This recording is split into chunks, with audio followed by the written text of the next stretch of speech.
You've examined Mr. Crawford's other tax returns, haven't you? The other For 2000 through 2002. Yes. Okay. And Your Honor, may I approach? May. Does it appear that he has signed this document? It appears that he has, but I don't know that that's his signature. I understand. And what is the date on that document? The date?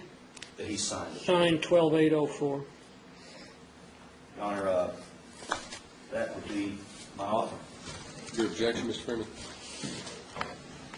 You want me to ask questions or just state my objection? Well, yeah, if you know, what's your objection first? My objection is that you made a ruling yesterday that said we couldn't go into the sale of assets. It's our position that the money that was generated, that money that we've been talking about that was loaned, came from the sale of those assets. Mr. Gilmore wants to give the impression to the jury that Mr. Crawford had substantial income from TRS that was from architecture, and that's not what it was. And Mr. Mensel said that there was a combining of different activities within TRS that Mr. Mensel said probably wasn't a good idea, and he's talked about that. And so I think it would only be fair that if there's going to be a discussion about this loan being made, the jury needs to understand that that money didn't come from architectural work. It came from the combination of those other activities to give the jury a proper perspective. What they're going to get from that is that we're lying, that we are not being truthful about how much money he's made in the architectural business. And that's my issue, Your Honor. I think it's highly prejudicial. Your Honor, I think the issue here is whether or not we're just talking about the architectural practice. We're talking about loss of earning capacity here. Whether it's, if he was an investor, if he was Warren Buffett, we'd be talking about these issues: investments, income, what was he able to generate, that type thing. We're not just talking about the architectural practice. And he did do it under TRS. I think the jury's got a right to know that that TRS made this loan to Mr. Crawford as its sole shareholder, because otherwise they see a $14,000 income figure in 2003, and it's prejudicial to me. So I've got a right to bring this up to put it in context. It does not get into the sale of assets. How was the loan funded? I don't know the answer to that. I assume that the company had the cash. Mr. Freeman, is it your position the loan was funded by the sale of this All the house assets. and boat and whatever?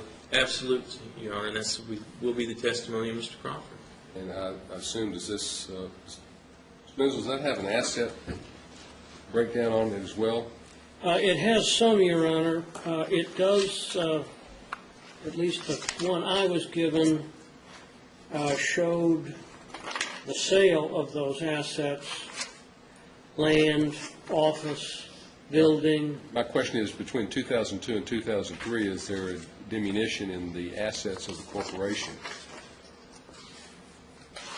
I'm looking for that schedule. It should be here. Here it is.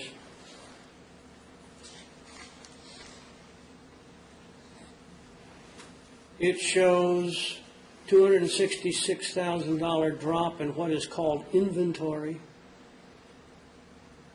and a $94,000 increase in fixed assets.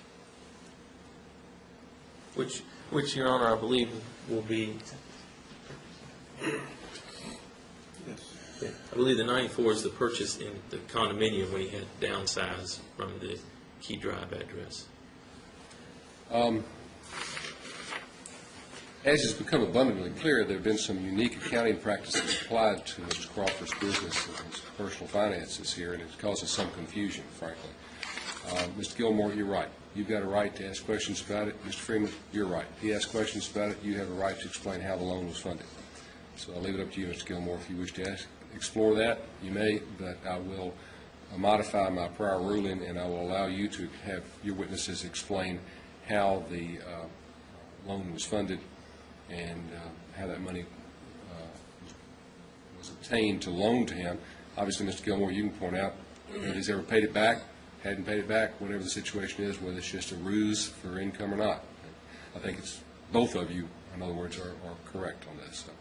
But it is triggered by your questioning. So, Mr. I understand. Gilmore, you make your decision on that one, okay? I understand. All right, Thank you. we'll start back at 11 o'clock. All rise. Oh, Mr. Menzel, you are on the stand, so that means you can't talk to anybody about your testimony, okay? Understood, Your Honor. Thank you. And you want your document back, Mr. Gilmore? Yes, thank you. Okay.